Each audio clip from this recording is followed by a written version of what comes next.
McGraw-Hill Ascent Audio presents You're Kind of a Big Deal. Level Up by Unlocking Your Audacity by me, Erin King. Narrated also by me, Erin King. Well, hello, my big deal friends. Erin King here, and before we dive into this audiobook experience, I want to share with you two quick things. First, thank you. Thank you so much for joining me here on my audiobook, and thank you for not just inspiring this book, but inventing it. Let's just say, after my conferences and conventions, speaking on my first book, Digital Persuasion, you all really put the direct, indirect messaging. After my keynotes, you would really hold my feet to the fire and send message after message, asking me about entrepreneurship and leadership and mindset, and essentially every single other topic under the sun, except for the one that I just shared with you on stage. Marketing. Y'all wanted to talk about manifestation. Hashtag noted. So thank you.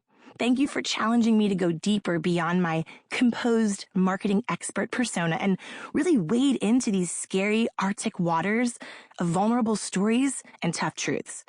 So I really pray that the chapters of this book, which are structured using the questions you've bravely sent over the years, are exactly what you have been looking for. Because, as Emma Thompson says, books, they're like people. They show up in your life when you need them the most. Now, this has 100 million% been the case for me in my life, and it's my hope that the same is true for you. So thank you. Thanks for showing up, for sharing my podcasts, my newsletters, my lives, and most importantly, thank you for trusting me with your most precious resource, your time.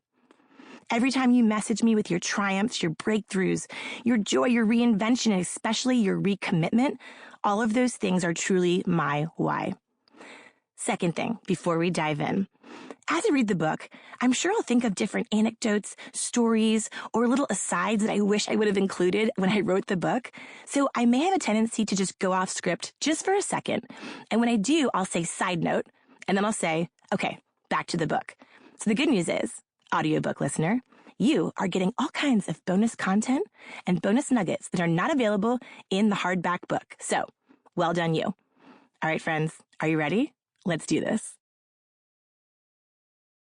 So this book is dedicated to the women in my family, the women who consistently demonstrate that being a big deal, it starts with having a big heart. For my nieces, Gracie, Molly, Julia, Camilla. When the world tries to make you play small, remember that you come from a long line of fiery females who are always here to help you play big. Introduction. How dare you? The tampons. And side note, the second word of this book, yes, is tampon. Back to the book. The tampons were piled up in the middle of a long conference table. Outside, the deep blue Pacific Ocean sparkled in the distance beyond the floor-to-ceiling windows. Sitting around the table were not Girl Scouts in a middle school health class, but a dozen tan, buff alpha males. Shifting in their chairs like they had ants in their designer jeans, they looked up, they looked out, they looked down. They looked anywhere except directly at the scary sticks of feminine dynamite directly in front of them. It was 2013 in Newport Beach, California, and friends, I found myself smack dab in the middle of my very own real-life Shark Tank moment. Except there was no Lori or Sarah or even Barbara. Instead, the room was full of dudes who looked like they were straight off their own reality show, one where the opening credits began with the Ferrari screaming into the parking lot of a CrossFit gym blaring Kanye. I was looking for this boardroom of frat-tastic finance bros to back my hot new startup idea. And this idea, it was hotter than the latest fintech app, sexier than cryptocurrency, and more futuristic than artificial intelligence. What did the world need more than anything? Dramatic pause. A tampon delivery service. As I rattled off my carefully practiced stories, packed full of erotic, enticing nouns like blood and cramps, I suddenly locked eyes with one particularly tan broski who looked as though he was going to vomit his $100 sushi lunch all over the beautiful, shiny table. Let's just say instantaneously, I lost all focus. I began profusely sweating through my Spanx. My heart began to race. My hands started to shake, and I had to remind myself this was not one of those dreams where you go to school naked but then wake up. No, this was actually happening. Not the nudity, although I imagine that at least one of these men wanted to faint, assuming I was about to do a product demonstration. I remember scanning the disgusted, shocked faces of essentially every extra from The Wolf of Wall Street, and I suddenly found myself sharing in the queasiness of Tan Broski investor number 3. My confidence crumbled like the feta on my lunchtime Greek salad. But hey, at least I wouldn't be barfing up overpriced sashimi. I contemplated sprinting straight out of the room. This moment that I'd worked so hard to make happen now seemed like an absurd, ridiculous, and just plain stupid mistake. Not only did none of the potential investors look at all interested in my blood, sweat, and tears venture, they looked like they would rather get a root canal than listen to one more word from Madame Tampon Fairy. Suddenly, one of the investors, this guy named Todd, because there's always a Todd, broke the awkward vibe by grabbing one of my sample tampons and tossing it across the table at another guy. "Dare you to open one," he challenged. "Ooh, no way, dude, dare you to." Todd was pelted in return, suddenly, to my horror, almost in slow motion, like one of those car accidents that you want to look away from but you can't. The world's very first game of tampon hot potato broke out. In the middle of an actual boardroom. Right as I made my way through my carefully cultivated pitch deck, where I was asking for 7 figures of capital. This never happens on Shark Tank. Then I noticed something. Todd's audacious, albeit immature, move had lightened the mood and made the other guys smile and relax for the first time since my train wreck of a pitch. And in that moment of desperation, of nothing to loseness, I realized something. Todd didn't care if it was unprofessional to toss tampons around a boardroom. Todd wasn't worried the other investors would think he was some kind of idiot. In the absolute best possible way, he straight up did not care if it was shocking or offensive to anyone else in the room. So in that moment, I decided to channel my inner two-tan Todd. I made a split-second decision to say, screw it, and release my fears of what these guys thought about me and my idea. And in that fleeting moment, just embracing that thought, it let me lighten up, stop overthinking, and just let go of the anxiety. I threw out the perfectly rehearsed pitch and the self-judging trash, and I freaking went for it. Like a delusionally confident Newport Beach guy hitting on someone way out of his league, I told myself it was likely they loved it. That it was highly probable that I was crushing it. I convinced myself, my sweaty, stammering self, that I had every right to be there. Because although they and the rest of the world did not know it yet, I am kind of a big deal. Just like Todd. Yeah, I know. Thinking like that's insane, delusional, and cray-cray to the max. But you know what else it was, guys? It was audacious. Here's the thing. If you've ever wanted to learn what to do even when the world says no, even when you are going down in flames, even when you want to die from embarrassment or cry from frustration or just throw in the dang towel, please, please do not.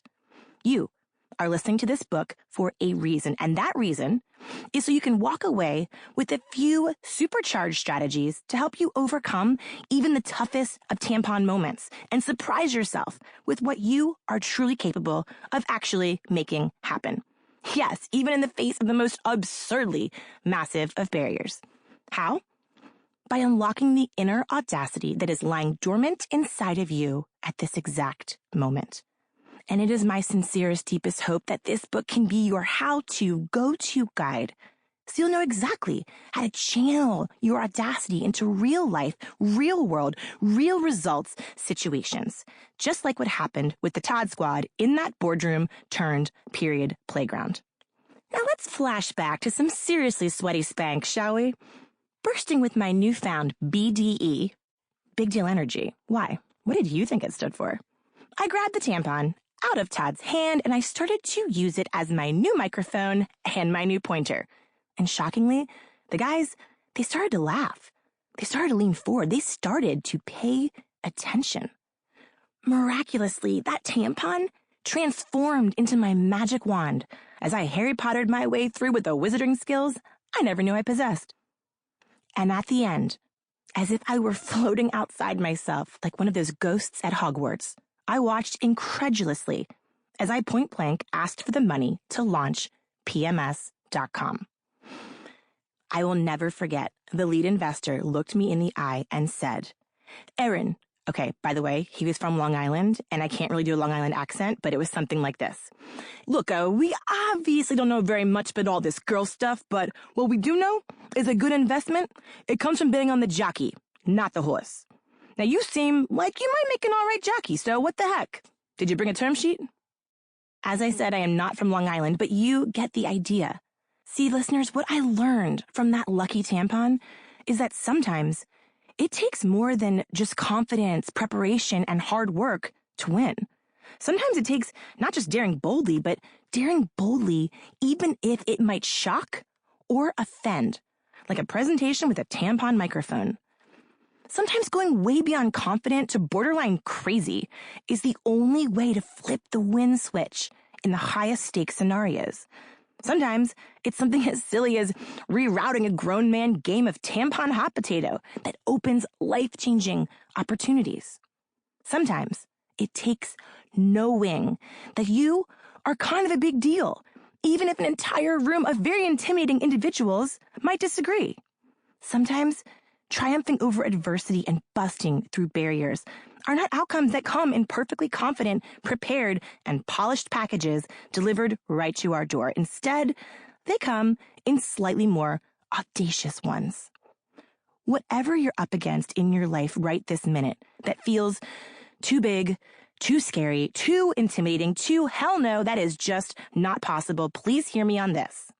If I can raise 7 figures from the totally grossed out real bachelors of Orange County using a tampon microphone, you can too. You can do the thing. You can ask for the thing. You can quit the thing. You can start the thing. You can be the thing. You can make even your most secret, massive, moonshot dreams come true. You can demand that your deepest desires become your most rad of realities. So let's just say what you're facing down right now isn't a Shark Tank nightmare. Fair enough, and good call. But I know that you've had at least one time where you were starting something so awesome, so fantastic. You were so pumped, so excited, so ready to rock, until someone else's judgment or disapproval, maybe it was their shock, their negativity, their confusion, their dislike, their straight-up revulsion, that made you trip, crash, and burn. Where someone's no girl, instead of a go girl, it evaporated every ounce of excitement and made you question not just your plan, but yourself. Look, maybe it wasn't a team of investors, but maybe it was your friend. Maybe it was your boss, your client, your colleague, even a family member who responded in a way that, let's just say, you were not expecting. And because you weren't prepared for how to handle a big, messy, unfavorable reaction, the pail of cold water quickly extinguished your feisty flames. And maybe that was what nudged you back into your cozy comfort zone, fair enough, where you are sitting now listening to this book. So maybe instead of doing that thing, you put it off for another day, tomorrow, next week, next year, next time. Maybe for you put off becoming a mom, a dog mom, a speaker, an author, an artist, a photographer, a yoga instructor. Namaste. Maybe you put off starting your own business, launching the venture, asking for the raise. Maybe you put off finally facing your secret, scary, messy problems like the debt or the addiction. Maybe you put off buying the house, starting the project at home, going to college, going back to college. Maybe you're putting off getting the certification, running the marathon, learning the language, paying off the loan, moving, traveling, or just getting your head, heart, soul, or all three back on track after heartbreak. Maybe you're putting off all of these things. How insane is it that it takes only one scary situation, one snarky comment, one silent disapproval, one over-the-top reaction, and boom, suddenly you're no longer even in the game. Look, despite your emotions right now, the barriers you face, no matter what everyday crap or life-altering challenges you are dealing with in this moment, let me just say that you, My sweet friend, you are kind of a big deal. Yeah, right now. A big insert your preferred profanity here dang deal. And knowing, believing, and loving your big deal self with upper level audacity is the only true obstacle between your current situation and the elevated, extraordinary one that you and I both know you are made for. You see, what's probably actually holding you back, what's holding all of us back, from what we secretly wish we could do, from making that progress, sustaining that momentum, or maybe even just getting started in the first place, it's actually pretty simple. And it can be overcome. It can be reversed. It can be conquered and rear view mirrored. And you and I are going to do it together in this audiobook, one audacious action at a time. Okay, so quick time out before we dive in further. You might be thinking, hold on, wait a minute, hold the phone. Isn't being audacious like kind of a bad thing? Touché, friends, fair question, and turns out, like many things in life, it depends on whom you are asking. Now brace yourself for this one because you cannot unhear it. A 2018 study conducted by Pew Research asked 4,573 Americans to share words that they thought best describe traits that society does and does not value for each gender. Wait for it. The top 3 positive traits for women: beautiful, kind, compassionate. The top 3 for men: deep breath, still yourself, leader, ambitious, strong. Wait, there's more. On top of this most devastating data, these exact same male adjectives, when used to describe women, instead of being similarly positive, they were actually ranked as negative or neutral. Yep, even in today's #TimesUp, #GoGirl world. Friends, have you ever heard of even one negotiation, one business deal, or one war that was successful using solely beauty, kindness, or compassion? Even Cleopatra's legendary beauty, it did not drive her success in ancient Egypt. Turns out, check this out, a few years ago, coins with Cleopatra's average-looking, in quotes, guess the gender of the reporter who wrote that, average-looking face on them were discovered. And the world had a meltdown. Wait, what? Cleopatra was powerful because she was smart, strategic, and cunning? Not because she was a smoky eyeliner hottie who slept her way to victory? What? The head of the Sphinx might as well have been replaced with the mind-blown emoji. Even Mr. Dictionary himself, Noah Webster, seems a little foggy on exactly what it means to be audacious. In his kind of two-faced definition, he says, audacity is both, quote, a willingness to take risks, end quote, and, quote, rude or disrespectful behavior, end quote. Webster, WTF? Does being audacious make you a total legend or a total jerk? Well, it's really in the eye of the beholder now, isn't it? Was Rosa Parks a disrespectful seamstress or a brave hero? Was Marie Curie an absentee mother or a bold scientist? Was Florence Nightingale a disobedient daughter or a pioneering nurse? Was Amelia Earhart a reckless woman or a daring pilot? Is Malala Yousafzai an impertinent young woman or a fearless warrior? What is the common denominator that you see in each of these dynamos? They all absorbed the refusal, the threats, the disapproval, the mockery of their respective worlds and use that negative feedback as courageous caffeine to energize their respective missions. And how you migrate your dreams from private thoughts to public realities, it's no different. Sure, maybe your enemy is the rank-and-file leadership team at your company, or maybe it's an important relationship in your life that you're afraid to jeopardize. Maybe it's the homogenous, familial, societal, religious, or academic culture in which you've been pleasantly partaking for most of your life. But when it comes to reinventing, reprogramming, or restarting, we must answer one question for ourselves.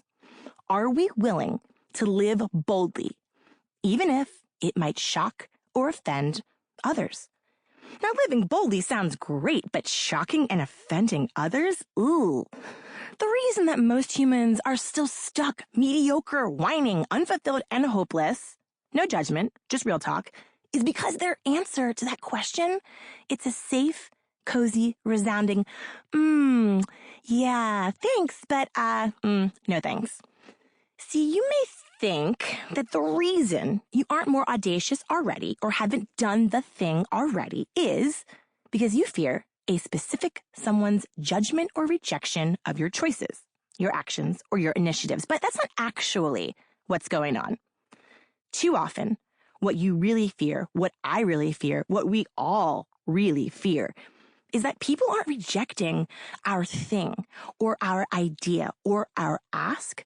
What we really fear is that instead, they're rejecting us.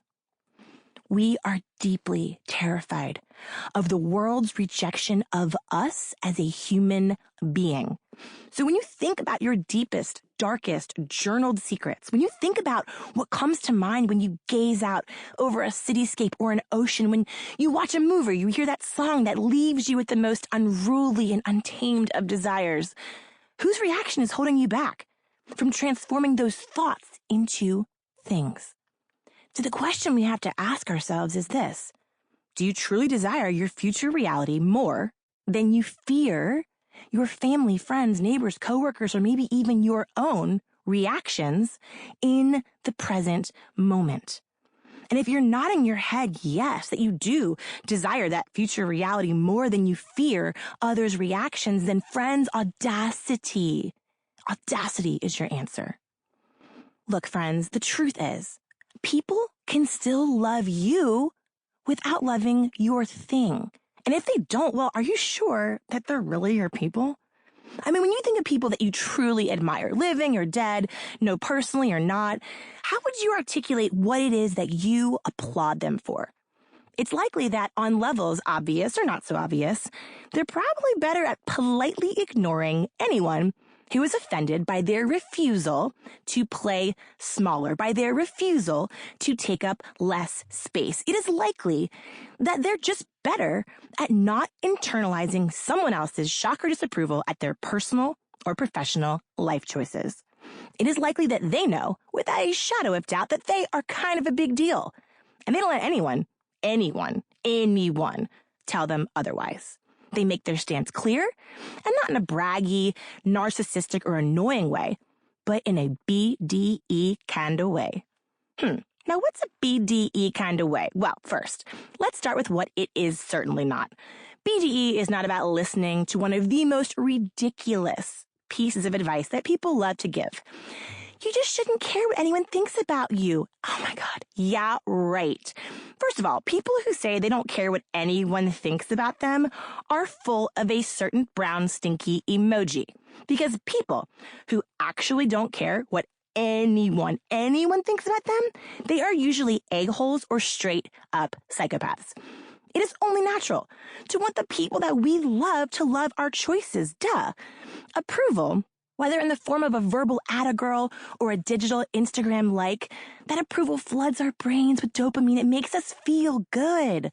But the truth is, and we all know this to be true, is that intuition is individual. Only you, dear listener, can know what is right for you. I don't have the answer. This book does not have the answer. The universe does not have the answer. You have that answer. Your strongest internal guide does not exist within others for a freaking reason. So if you're at a crossroads or you're in a moment where the stakes are at their highest, it is not that you don't care what anyone thinks, but instead you care deeply more what you think about your choices. Tuning into that decision, trusting your instinct, and operating audaciously is exactly how you can unlock your BDE, your big deal energy. For example, let's hop back to those people who came to mind for you a few moments ago. It's pretty likely that their BDE was the secret superpower that they used to actually accomplish the lofty goals they set for themselves. Their big deal energy is the understated self-swagger that they've relied on to design a life that they love. And they design that life despite the protests, the judgments, the confusion of even their most favorite people. And here's the best news. You, right now, listening to this book, you have identical potential. You already possess the exact same BDE. It's just waiting for activation, like a daring, intuitive debit card. And over the next 9 chapters, you'll hopefully internalize how a few of the most audacious women that I know leverage their BDE. You'll understand how you can trigger micro moment magic, so you can finally level up how you approach your everyday with totally transformative results. And that's a big promise. But what I know for certain is that when you turn on the triumphs you know are 1000% possible, you will feel more empowered, more courageous, and braver, personally and professionally, than you ever have before. Now, quick disclaimer, as I mentioned earlier, using BDE to activate your audacity, look, it is not even remotely close to an excuse to run through life like a self-centered jerk doing whatever you want all the time with no regard for anyone's feelings. No.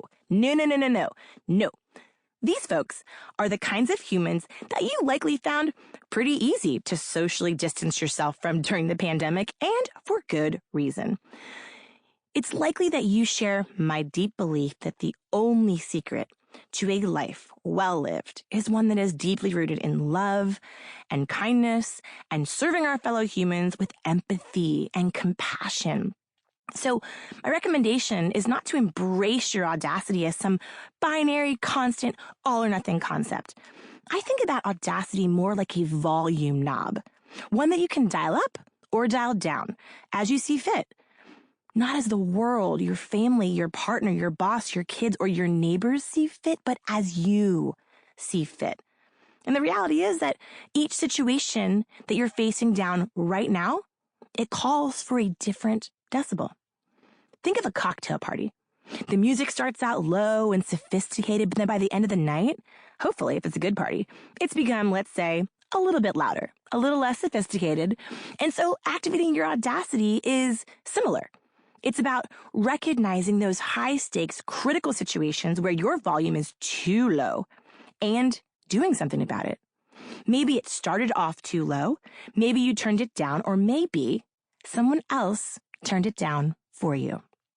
However it got there, this book is about preparing, evaluating, and daring to make the decision to turn up your volume, turn up your truth, turn up your bravery, your conviction, your drive, or whatever it is you need in this moment. Yes, even if it's scary. Yes, even if/when people don't like it, and they won't oftentimes like it. But this is your life, not theirs. This is your party, not theirs. And friends, when it is your party, it is your playlist. As you can tell, I'm very passionate about helping you crank up the volume of your level of gutsy. So why is this? Well, after starting 3 companies, speaking with thousands of women at conferences around the world, in person and online, I've heard the same heart-wrenching stories over and over and over about what gets us stuck, what makes us sigh, what deflates our brilliance balloons, what makes us shrink and play small, what makes us shelve our success, what makes us quit, what bums us the heck out, what shuts us up, what holds us back, what stops us from asking for it. What stops us from taking it, doing it, being it, and breathing it? And through my personal and professional experiences, experimenting with all the levels, all the playlists, and all the pushback, I have learned, let's say, a lot about what definitely does not help a gal level up in this wild world.